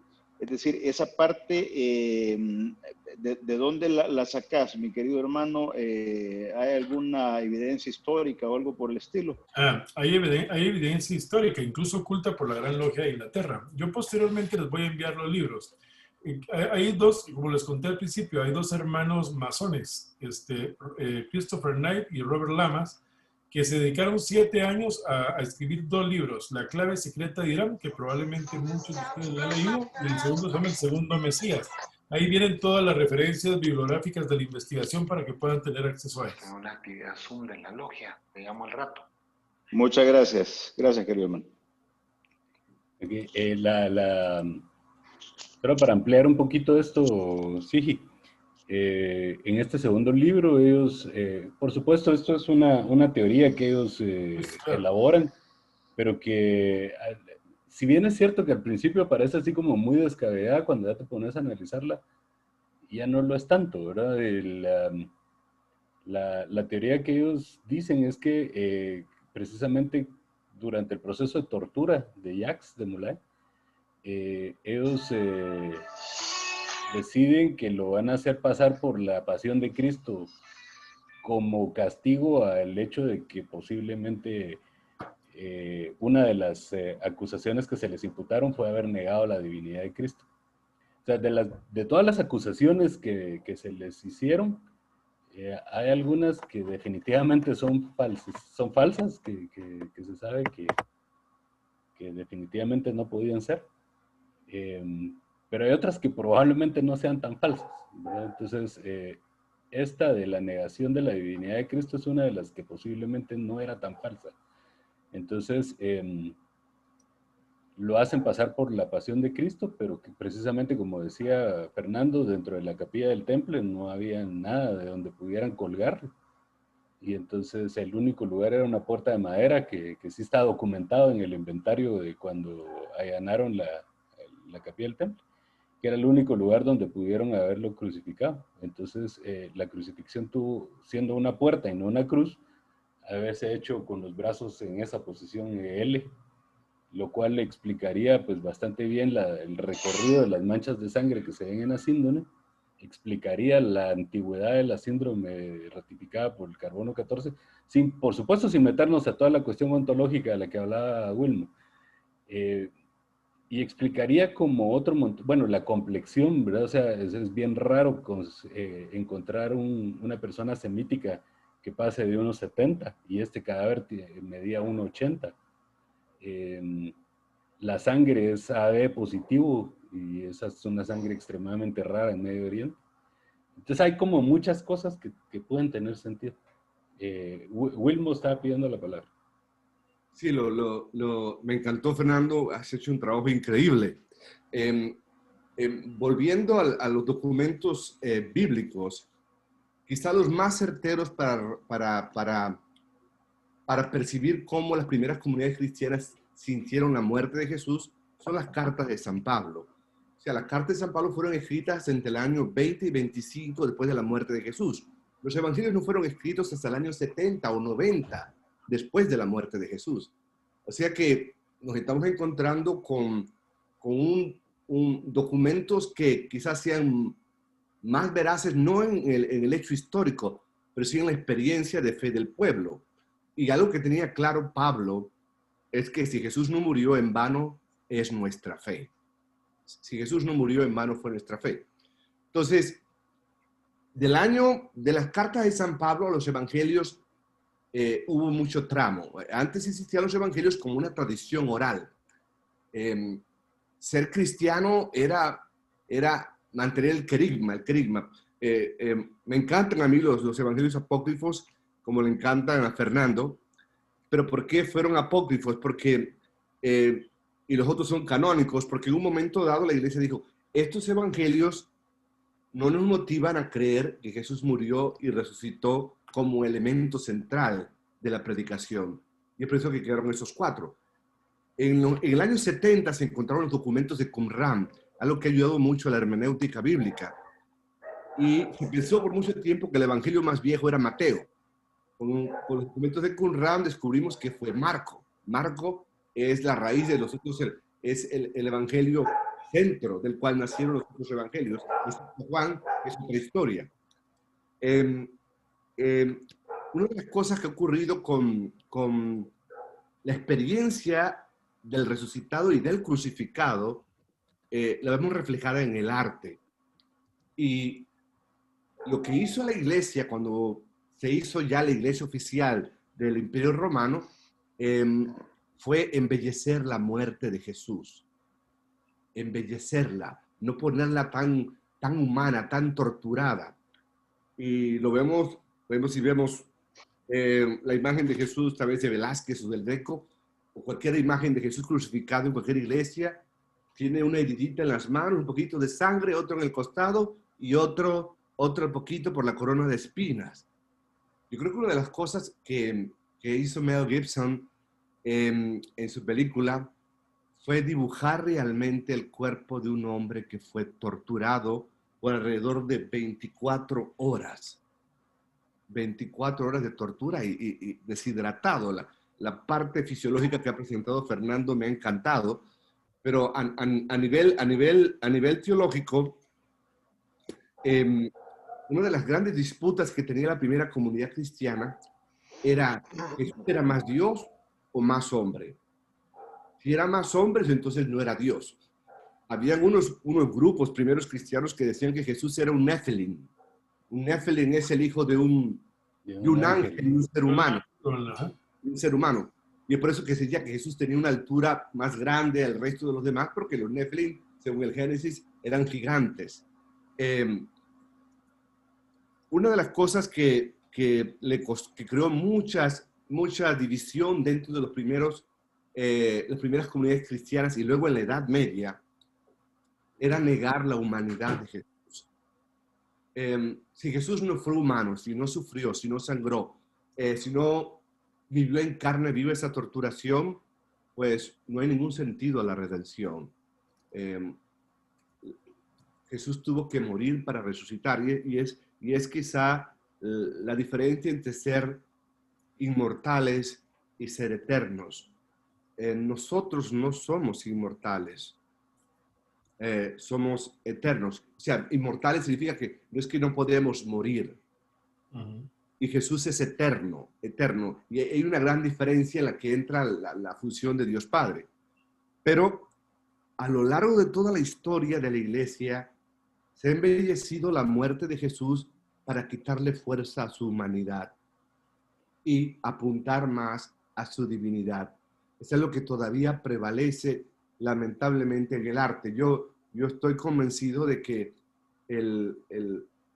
la cognición teológica, la reflexión teológica de la muerte de Jesús se ve reflejada en cogniciones estéticas, en el arte, en la narrativa, en la literatura.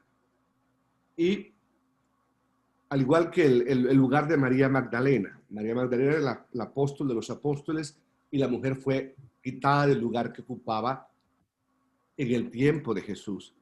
Una de las cosas que afirma Pablo y lo reafirma constantemente, luego para nosotros los dominicos, nuestra patrona es María Magdalena, porque es la primera predicadora del Evangelio. Y ella predicó, o ella fue a los apóstoles corriendo porque encontró la tumba vacía. Una tumba de un cuerpo que ella, Susana, Salomé y la otra, María, ayudaron a preparar ese cuerpo. O sea, que ellas fueron testigos de que ese cuerpo estaba muerto. Ese cuerpo estaba muerto. Entonces, cuando fue María Magdalena, el gran terror que llevaba a ella era qué han hecho con el cuerpo de Jesús. O sea que había un conocimiento en la mentalidad de la primera comunidad cristiana y un conocimiento histórico y observado de que Jesús había muerto. Entonces, una de las grandes tareas que ha tenido la iglesia a lo largo, yo creo que de la edad moderna a la fecha, es ratificar la humanidad de Jesús, porque si Jesús no se hizo hombre, Jesús no sufrió, Jesús no murió, pues como lo dice Pablo, que es quizá la carta a los romanos, que quizá uno de los documentos más antiguos, estamos hablando del año 21 después de la muerte de Jesús. Porque era la discusión que había, creo que ha resurgido aquí, es algo muy interesante, de que Jesús quizá nunca murió, o de que Jesús nunca fue humano, o de que Jesús solo fue divino. Y para una tradición judeo-cristiana como la nuestra, porque la crucifixión no solamente fue algo que ocurrió en ese momento histórico, Flavio Josefo lo declara de una manera detalladamente, todo un historiador romano. Lo hermoso de todo esto es descubrir que el Antiguo Testamento, especialmente Isaías, Jeremías, profetizan, anuncian no solamente el nacimiento del Mesías, sino de una manera en que iba a morir. no se le quebrará un hueso, una lanza atravesará su corazón. Son cosas que ya estaban presentes en el Antiguo Testamento. Y decían, y se hizo para que se cumpliera la Escritura. A mí me parece muy interesante una postura como la que ha presentado Fernando, de poder hablar científicamente sobre un hombre que existió históricamente y que murió, y que de alguna manera la resurrección hace posible que seamos también nosotros partícipes de esa vida eterna. Pero con respecto al manto de Turín, en 1958 el Papa Pío XII autorizó su devoción.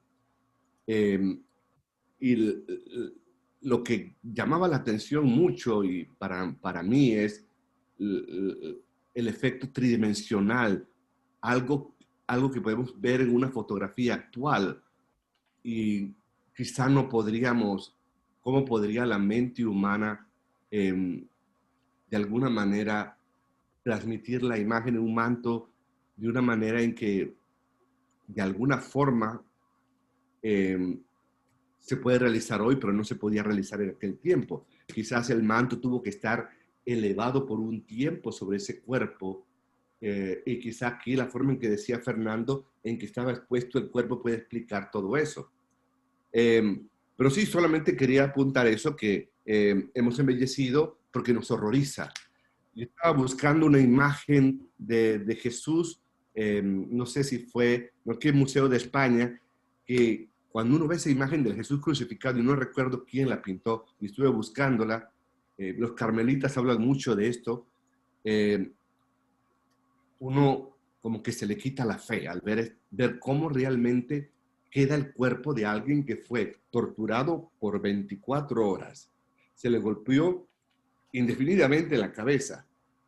Según la ley judía, solamente se le podían dar 39 latigazos, o como 40, como decía Fernando. Pero se cree que se le dieron más de 120, porque para los romanos, creyeron que lo estaban castigando, no había un límite, por lo menos unos 120 veces. Yo creo que entrar más en el mundo de la ciencia y tratar de comprender lo que pasó en aquel entonces da espacio para este diálogo que tenemos y estas conversaciones. Me ha gustado mucho el aporte de todos, eh, eh, pero sí, yo creo que es tiempo en que dejemos de embellecer la cruz, porque si ese Cristo, para los que creemos en él, no sangró, no se sangró de la manera, no buscó en su cuerpo la tortura de la pena capital, porque la cruz era la pena capital, era lo que era es la silla eléctrica o la cámara de gas para nosotros, era una aberración. Si eso no ocurrió, pues como dice Pablo, pues en vana es nuestra fe. Y creo que meternos un poquito en las cartas de Pablo, y quizá un poco en las cartas de San Juan, que también es un poco confuso, Juan, con respecto a la muerte de Jesús, nos podría dar un poco más luces con cómo mirar los evangelios, porque los evangelios ya estaban un poco matizados por ese deseo de las primeras comunidades cristianas, porque se burlaban de nuestro Dios. ¿Cómo es que un Dios, cuando Pablo se fue a predicar a los griegos, dice, ¿cómo es que un Dios, él utilizó la imagen del Dios desconocido, este es nuestro Dios, pero cómo un Dios puede morir? Si para ellos la concepción de Dios era la inmortalidad. No sé, esto es lo que quería compartir, y gracias, Fernando, me encantó. Muchas gracias, Wilmo. Gracias.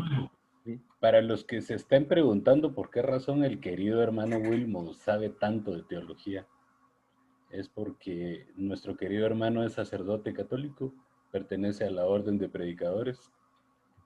Yo tuve el altísimo honor de iniciarlo en la logia Harmony número 21 y actualmente reside en Panamá, pero la invitación fue muy especial para él, para que nos compartiera su punto de vista teológico en esta plática. Soy aprendiz todavía. ¿Alguien más que quiera tomar la palabra, mis hermanos?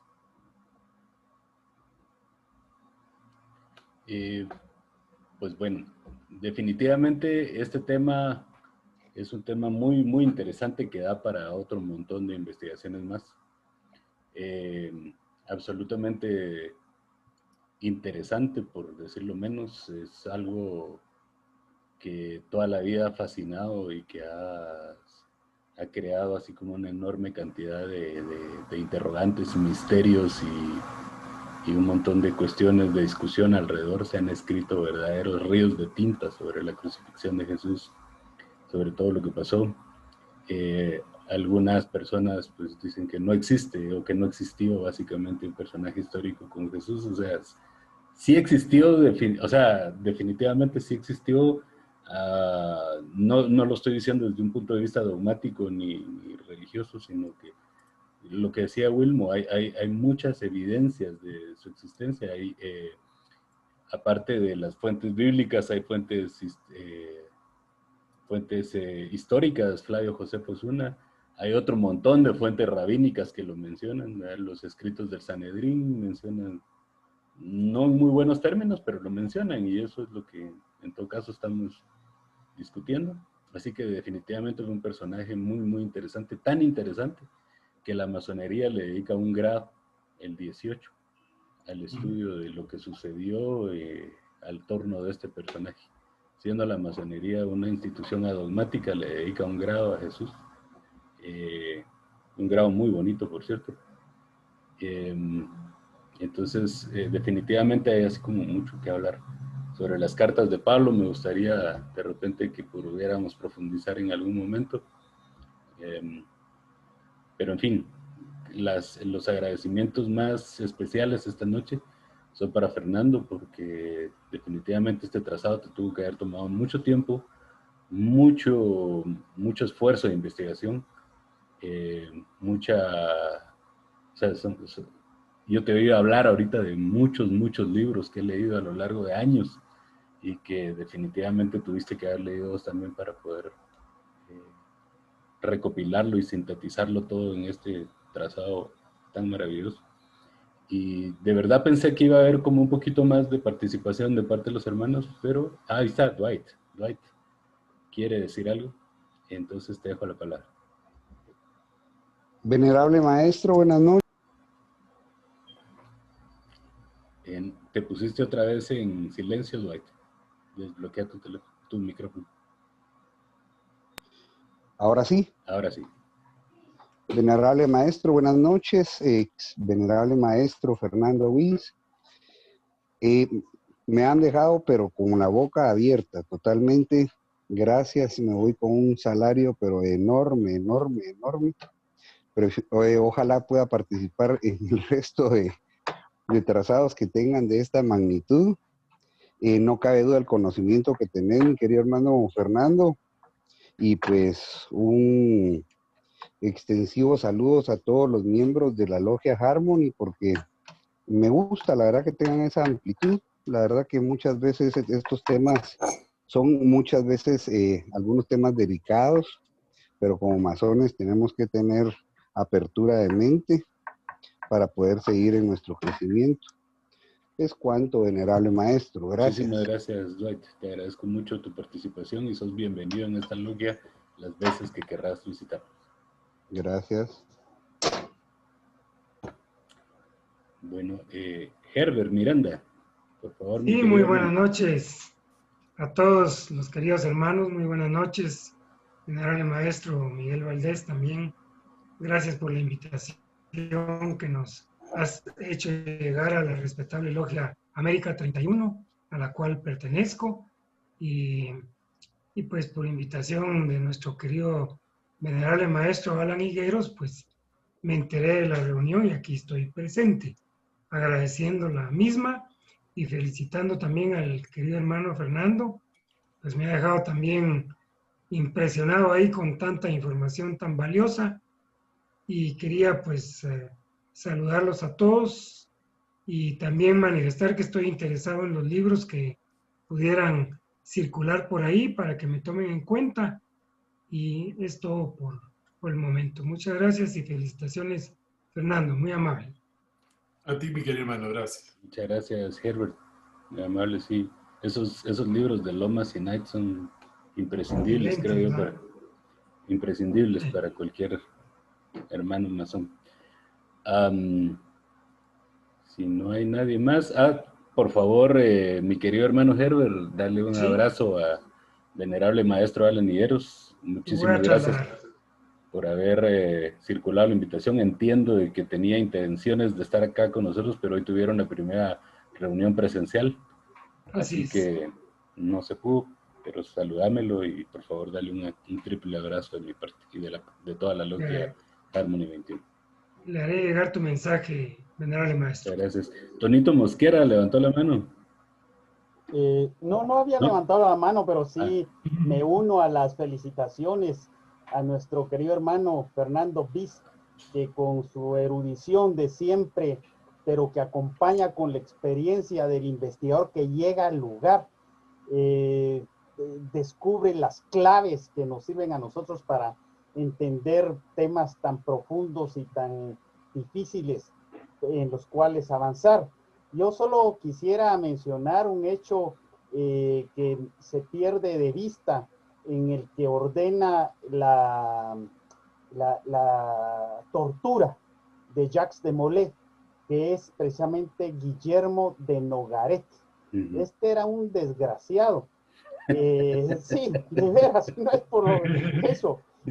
Fue comisionado por el rey de Francia para exigir que en esa época no era el Vaticano, sino era Aviñón, que Aviñón se retirara de la pretensión de que el Papa tenía fuerza sobre las cuestiones civiles. Entonces él llega a un pueblo, Ansé, creo que es allí, en Francia, y ahí está el Papa y con una familia italiana enemiga de Bonifacio VIII, asalta el castillo, le pide que renuncie al papado, el Papa se niega, entonces él con un guante de hierro le da una bofetada al Papa en la cara, a consecuencia de la cual 15 días después muere, cuando él ya viaja hacia Roma. Posteriormente se elige a un Papa, Benedicto XI. Benedicto XI va a ser un títere del rey de Francia, y es cuando surge en la mente del rey de Francia atacar ahora a los templarios. La vida quiso que falleciera Benedicto XI, que era un pelele que iba a estar de acuerdo con el encauzamiento de los templarios, y Clemente V, que lo sucede en 1304, es el que se encargará de todo ese jale y vuelta atrás, etcétera, y dejar torturar a los templarios y quemar a muchos de ellos. Entonces es bueno tener esta perspectiva, que era una época de muchos cambios y que coincide también con la Primera Guerra Escocesa. Por eso es que los templarios finales van hacia Escocia, porque era la única tierra donde ellos iban, bueno, los que no entraron a otras órdenes de caballería se mimetizaron ahí, pero los que mantuvieron el espíritu templario se fueron por esa razón a Escocia, y en ese trayecto pasan al monasterio de Kilwinning. Y como dice Fernando, yo comparto su punto de vista, la Sidón es una reliquia templaria.